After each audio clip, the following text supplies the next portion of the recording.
You can't just make stuff up and call it scholarship, Professor.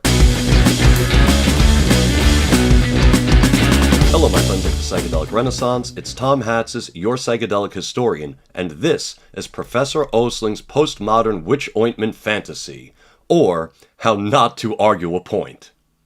Cheers. In this video, we will be looking at the work of Professor Michael Ostling of Arizona State University. Professor Ostling does not believe in the historical reality of what we today call witches' ointments that seem to have existed during the early modern era. The evidence is admittedly quite scanty, although I happen to believe that enough has survived to confirm the existence of these ointments. Most importantly, Ostling's conclusions are based in a fantastic misapprehension of both the primary and secondary source literature about this topic. Here, I will be reviewing claims that he's made in two of his articles.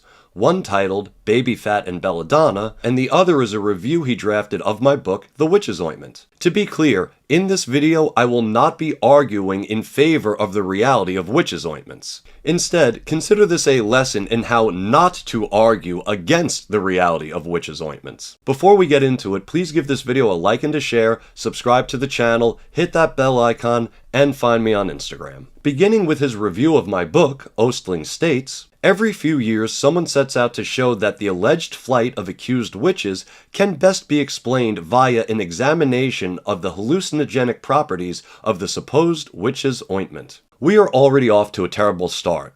I have never once alleged that the best way to understand night flight in the early modern era can best be done through examining the witch's ointment. In fact, in my book, the very book that Ostling is reviewing, I actually say the opposite. And weirdly, Ostling knows this. I mean, he actually quotes me as saying, refreshingly, Hatzis rejects reducing medieval and early modern period magic to drug use. Which is true. I do reject it because it is a ridiculous proposition. So why is he saying that I believe otherwise and then contradicting himself? That's actually just the tip of the iceberg. As we move through this video, we will watch Ostling contradict himself again and again and again. He goes on to write, to his credit, Hatzis recognizes this problem. 2 chapters seek to connect the solanaceous soporifics known to surgeons and literate botanists with the love potions used by cunning folk, and thus potentially by accused witches. Chapter 4, Roots of Bewitchment, discusses the surgeon's soporific sponge, but Hatzis provides no evidence for his assertion that the sponge would be widely known among common folk healers. Right. Because there is no evidence that the soporific sponge was used by commoners, another point I have never argued. To be clear, Ostling is taking my position completely out of context. I wasn't talking about the mode of drug taking, I was talking about the drugs themselves. Elite doctors used the sponge or an ointment, while common people used the latter. I mean, I've never once argued for a soporific sponge used by common people in any of my writings, public statements, or even like a drunk Instagram post. I cite the soporific sponge only to show that knowledge of the psychoactive effects of these plants were well understood at the time. Even still, Ostling is completely wrong twice here. His claim that I do not show evidence for the transference of elite medical knowledge to common people has at least 2 shortcomings. First,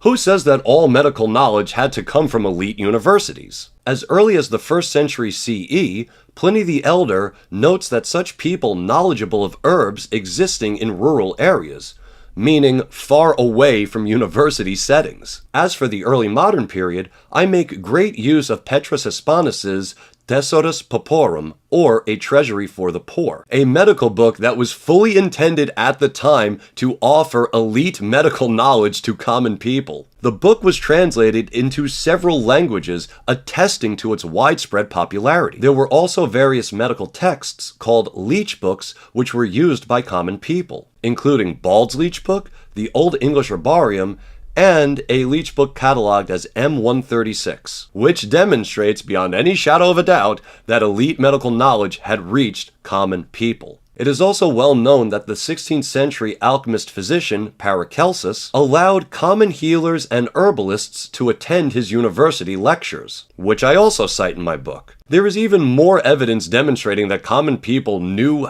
how to recognize and use these psychoactives, which I detail in my book, but I believe the point's been made, so let's move on. Ostling then claims, Hatzis's declared dispassion is quickly replaced with a tendency to bend any evidence, however slim or vague or problematic, towards supporting the thesis that witches and their ancient medieval forebears used psychoactive drugs on themselves and others. I find this interesting, considering that Professor Ostling can't make his point without inventing a quote, whole cloth, that I never wrote. Let's see what bending the evidence actually looks like. For some reason, Ostling thinks the following sentence appears in my book. Marcus, a 2nd century Valentinian, and his group used psychoactive love potions consensually for erotic entheogenic experiences. What makes this blunder especially fascinating is that Ostling actually cites page 58 of my book. I implore the good professor to reread page 58 and tell me anywhere that sentence appears. And then, when he's done with that, I ask that he reread my entire book and tell me where that sentence appears anywhere within its pages. You can't just make stuff up and call it scholarship, Professor. Hey all, I realized as I was editing this video that I never express my real thoughts on Marcus's potion, so we're gonna do that real quick. We should therefore be cautious in our assessment of this Gnostic magician. To someone like Irenaeus, all such magical practices were not only illegal, but also immoral. Meaning we can't be certain how Marcus really used his potions. I literally italicized the word really to emphasize how much I really don't know what Marcus was doing. For Professor Ostling to take me honestly saying, look, I don't know, and turn that into this bullshit quote, well, you know what? I am dealing with a leftist postmodernist professor, so I really shouldn't be surprised by any of this, right? Anyway, back into it. When he isn't making up quotes that I never actually wrote, Professor Ostling sometimes tells only half the story with regards to the thoughts of other scholars in this field. In his article, Baby Fat and Belladonna, he notes how acclaimed historian Carlo Ginzburg dismissed the phytochemical approach to witches' ointments in a footnote in his book The Night Battles. This is important, as Ginzburg is considered, if not the, then at least one of the top guys in the field. His opinions on these matters hold a lot of sway. The thing is, Ostling has once again made a bad faith argument because that is not the end-all be-all of Ginzburg's thoughts on the matter. What Ginzburg actually states in the footnote that Ostling is citing revolves around two modern experiments with the witch's ointment. One of which ended with a simple headache, the other concluded with hallucinations that resembled perfectly those described in witchcraft trials. This is hardly a dismissal of early modern people using these kinds of psychoactive ointments. You see, Professor, when doing history, you want to avoid using 20th century sources to argue for stuff that happened in the 15th century. The two experiments merely showed the need for proper set and setting when working with plant medicines. Perhaps most telling, the very sentence following the one Ostling cites from the Night Battles reads, "It seems reasonable to suppose, nevertheless, that if not all, at least some of the accused witches used unguents capable of inducing states of hallucination and delirium. And just take a look at those eyebrows. Those eyebrows don't lie." And anyway, talk about bending the evidence. Professor, baby, sweetheart, darling, get your own house in order before you start slinging mindless accusations. Putting aside the invented quote from me and the, either amateurish or dishonest handling of Ginzburg, Ostling also invents a very weird theory that he attributes to Hans Peter Durr, author of Dreamtime. In his book, Durr expresses the same regret that most of us who have studied this field have also felt. There really aren't a lot of sources for the existence of the witch's ointment, although as I stated earlier, I do believe that there is enough there to make a good case for it. Anyway, Ostling goes on to say that Durr accounts for this lacuna in the source material in this way. Durr's answer is ingenious. True witches preferred to die at the stake than give up their secret recipes, while the church sedulously suppressed any hints of such salves as they made their way into the records. First, Durr absolutely does not say that these women would rather die than give up the secret of the witch's ointment. I mean, look, I don't mean to be a dick, but Ostling is just making shit up again. But I guess when you're a postmodernist, that's kind of par for course. And second, we also know that some theologians dismissed the power of the psychoactives in the ointment in favor of the devil's powers. We see such a perspective from Jean Vincent in 1475. Poison witches mix pharmaca into love potions and ointments, which cause bizarre psychological reactions, transformations, and usually end up killing the user. Wise women claim to be transported far away at night to demonic sabbats by using the aforementioned pharmaca. The correct deduction, however, is that none of these magical feats should be attributed to the natural powers found in the pharmaca, but instead to a shrewd demon, who is the true operative cause, whereas the pharmaca is only the secondary cause. So Vincent clearly knew that it was the psychoactives in the ointment that was causing these experiences, and yet chose instead to attribute such experiences to the devil. So once again, Professor Ostling is completely wrong twice. Ostling's need to cherry-pick and obfuscate Ginsberg's, Durr's, and my thoughts on this matter only raises interesting questions as to why such tactics would be necessary if he actually knew what he was talking about. It also calls into question how thoroughly the review board at Magic, Ritual, and Witchcraft, the journal that published these two articles, is checking Ostling's claims. Unfortunately, as Pluckrose, Lindsay, and Bogosian have already demonstrated with their hilarious hoax papers, I hate to say it, but peer review is a dead art, my friends, at least in the humanities. But that's just the secondary source material. Ostling also struggles with understanding the primary source material, for he claims early mentions of the witch's ointment do not connect it to flying at all. This claim is simply ridiculous. The earliest record we have of a flying ointment comes from the 1428 trial of Matuccia de Francesco. In that case, the ointment is unequivocally connected to flight. That same year, Hans Freund also connected the ointment to flight. So pretty much right out the gate, civil and religious authorities were connecting these ointments to night flying. Moving further through this monstrosity of scholarship, Ostling finds himself in yet another conundrum. He correctly relates that there isn't a single recipe for a witch's ointment in any trial records we have.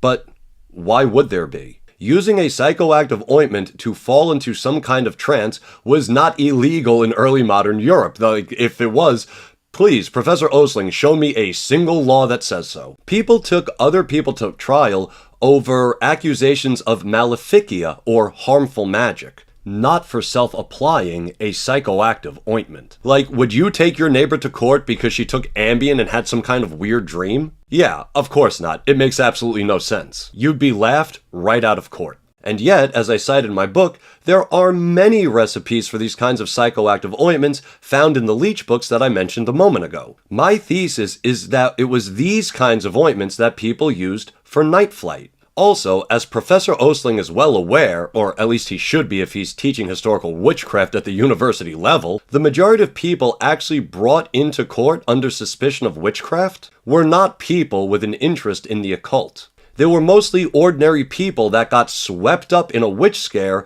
and were tortured into confessing absolute nonsense. And Ostling oddly recognizes this, even quoting the great witchcraft scholar Diane Purkis. Some accused witches now admitted to making up an ointment out of ingredients in order to satisfy their persecutors. That's exactly what the majority of these poor souls were doing. Most of them had no idea about any of this stuff and just spoke about what they knew or what they heard or what they thought would satisfy their inquisitors. Which is why we have a dearth of these recipes in the trial records. This is early modern witchcraft 101 stuff, my friends. I can't believe Ostling is so tripped up over this. I mean, it's really not complicated at all. I find that Ostling can only make his case by omitting evidence, ignoring common sense, and, in Durr's and my case, literally inventing things that we never said or wrote. This is not how you argue against the historical reality of witches' ointments. It's just postmodern bullshit. Until these shortcomings are seriously considered, we can say for the while that Ostling has not sufficiently demonstrated, to any degree of satisfaction,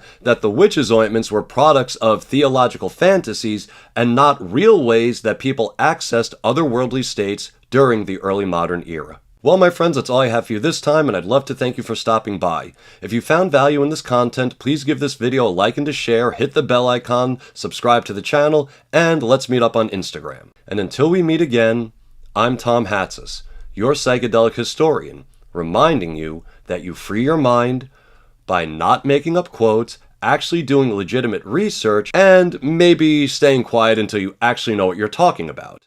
In other words, using your brain. Peace.